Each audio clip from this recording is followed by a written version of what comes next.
La mise en place de la salle de restaurant est à présent terminée. Donc nous avons bien toutes nos tables alignées les unes par rapport aux autres. Nous sommes assurés que pour le service entre deux tables, nous allons bien pouvoir travailler aujourd'hui. Et donc on a vérifié que le couloir, la zone de dégagement, me permet de travailler sans problème à midi. Il me reste maintenant que la mise en place à la carte est terminée, à réaliser le reste de ma mise en place qui me permettra de parler de mise en place globale. Et donc je vais ranger du matériel dans la console dans un premier temps, dans la table chaude ensuite et dans toutes les autres zones que nous allons voir au fur et à mesure.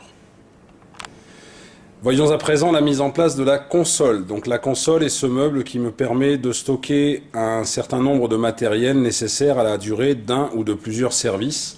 Et dans notre façon de travailler à nous en TP, en formation, notre console ne nous sert que pour un service. On a donc le plateau supérieur qui est dégagé de façon à nous permettre d'entreposer du matériel au fur et à mesure du service.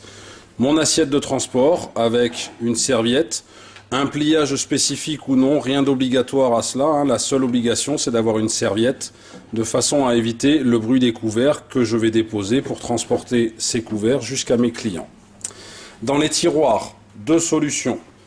Je peux décider de stocker mes couverts dans l'ordre d'utilisation, c'est-à-dire aujourd'hui par rapport à mon menu, 2 couteaux à entremets et 2 fourchettes à entremets pour mes clients, une pince pour servir la quiche lorraine et un couteau classique pour découper la quiche lorraine. Ensuite, pour mon pintado rôti sur canapé, une cuillère à entremets pour servir le jus, 2 pinces, puisque les pommes pailles, même si elles sont dans le même plat, on préfère les servir avec une pince différente de celle que je vais utiliser pour le pintado, et un couteau classique pour découper ma volaille, puisque les volailles se découpent avec un couteau classique. Ensuite, puisque j'ai attribué 2 tiroirs à ce candidat, on a 2 fourchettes à entremets et 2 couteaux à entremets pour le fromage qui est aujourd'hui servi à l'assiette. Et ensuite 2 fourchettes à entremets et 2 cuillères à entremets pour le dessert qui est également servi à l'assiette. Dans le plateau en dessous, nous trouvons les verres à vin blancs qui vont nous servir dans le cas où on a un service de vin blanc ou de vin rosé à effectuer. Les assiettes dont j'ai besoin aujourd'hui pour ce service, les assiettes qui sont stockées en console et donc on ne trouve pas les assiettes pour le fromage qui vont être en zone froide et les assiettes pour l'ananas qui sont également en zone froide. On ne retrouve que 2 assiettes d'attente pour le service du café ou pour mettre devant notre client en attendant au cas où il ne consomme pas quelque chose. Une troisième assiette d'attente pour faire les miettes au moment de la préparation de la table pour le dessert. Et une assiette à entremets, assiette à déchets pour la découpe du pintado. On trouve également un sucrier rempli à ras-bord de sucre en morceaux. On trouve également un moutardier que l'on a prévu dans le cas où un client souhaite de la moutarde avec son pintado. Et enfin, on a le plateau à verre qui est le plateau de chaque candidat de façon à être sûr que celui-ci est propre au moment où on en a besoin. Toujours sur la console, aujourd'hui j'ai besoin de mes plaques à accumulation. Donc le matin en mise en place, je prends soin de nettoyer chacune de ces plaques en les sortant et en passant un petit coup de vinaigre dessus, un coup de chiffon imbibé de vinaigre. Éventuellement, on peut envisager d'avoir à frotter davantage, auquel cas on évite d'utiliser un tampon abrasif qui risquerait de rayer la surface de ma plaque à accumulation.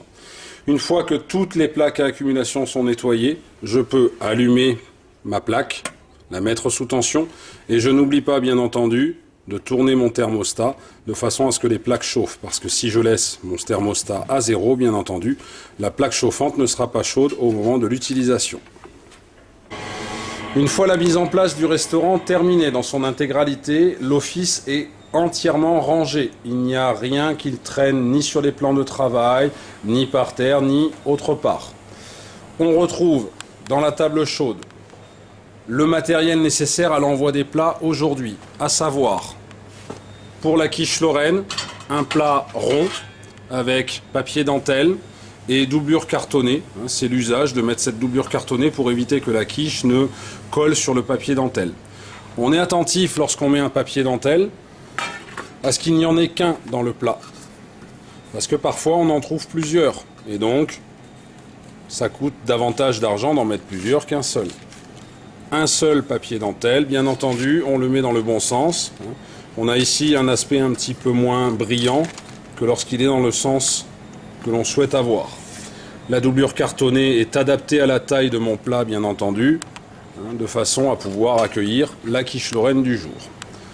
Je trouve également, toujours dans la rubrique plâterie, un plat ovale aujourd'hui pour envoyer le pintado rôti sur canapé et les pommes pailles qui vont être disposées en tête et en fond de ce petit plat ovale qu'on pourrait appeler torpilleur, mais je rappelle que le torpilleur est beaucoup plus long. On trouve également une saucière pour le jus de cuisson, puisque qui dit cuisson rôti dit jus de cuisson systématiquement envoyé avec. On trouve 2 assiettes gastronomiques pour les clients pour le pintado et une assiette pour la découpe. Et on trouve nos 2 assiettes à entremets pour la quiche lorraine, puisque, comme on l'a vu précédemment dans la console, nous avons des couverts à entremets. Ça suppose que nous envoyons dans des assiettes à entremets la quiche lorraine. Une fois le matériel déposé dans la table chauffante, on demande l'accord au chef de cuisine pour allumer celle-ci, afin que le matériel soit chaud au moment du service. On se contente d'appuyer sur le bouton de mise sous tension, et comme pour les plaques à accumulation, on pense à tourner le thermostat de façon à ce que cela chauffe. On ne touche pas aux 2 boutons supérieurs qui, eux, concernent le rayonnant que nous avons ici et qui ne sera allumé que par le chef au moment du service. Dernier élément de mise en place, ma panière à pain et mon seau à vin posés sur sa doublure, que je dépose donc à proximité de ma cave de jour. Donc la cave de jour, je vous rappelle, qui est pour nous cette armoire à vin que nous trouverons ici. La machine à glaçons pour permettre de remplir les seaux à glaçons le cas échéant. Et c'est pour cela que même si je marque dans mon tableau de préparation de matériel le seau à vin dans la console, en réalité je le laisse à proximité de l'endroit là où je vais en avoir besoin en réalité. La panière à pain, c'est le même principe en fait, puisque le pain est cuit par la cuisine juste avant le service et il nous est donc déposé sur ce plan de travail. J'ai la panière à pain à proximité. Et voilà, j'ai l'intégralité de ma mise en place qui est réalisée. Il ne me reste que la zone froide dans laquelle éventuellement je pourrais retrouver des assiettes, des plateaux de fromage. Je rappelle que la zone froide m'indique qu'il s'agit d'une pièce réfrigérée, que la porte doit être fermée et que même lorsqu'on y travaille, cette porte doit rester fermée.